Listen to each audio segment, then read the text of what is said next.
Alright, so I just recently finished Classified Gauntlet. What's it called? DeathCon 5.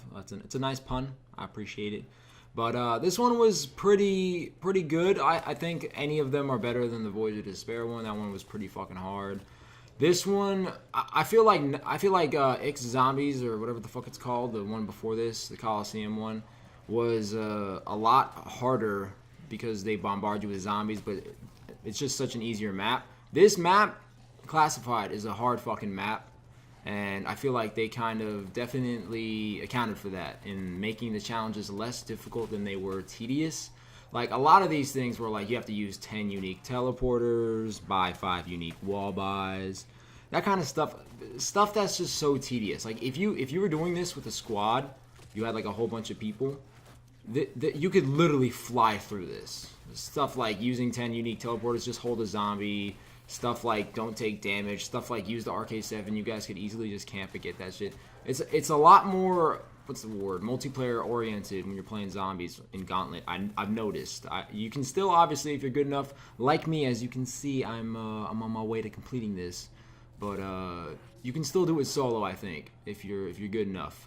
I was a little disappointed with what we actually get as the last challenge. We basically just have to go to Groom Lake and survive there. And I was very disappointed. I was hoping it was going to be like Samantha coming out and just like a ginormous Samantha, and it was going to be like a boss fight or something like that. Or, something along those lines. We got the boss fight in the Coliseum map. So I was hoping it would be something like that here.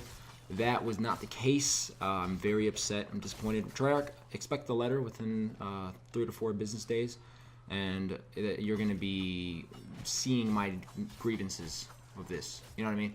But other than that, there were a couple of challenges that made me extremely offended. There was one where you couldn't have less than, or you couldn't have more than 5,000 points, and that's just obviously the liberal bias from Treyarch. They're clearly pro-socialism. They don't want us to have enough points, and I find that disappointing. But beside that, we can get past that.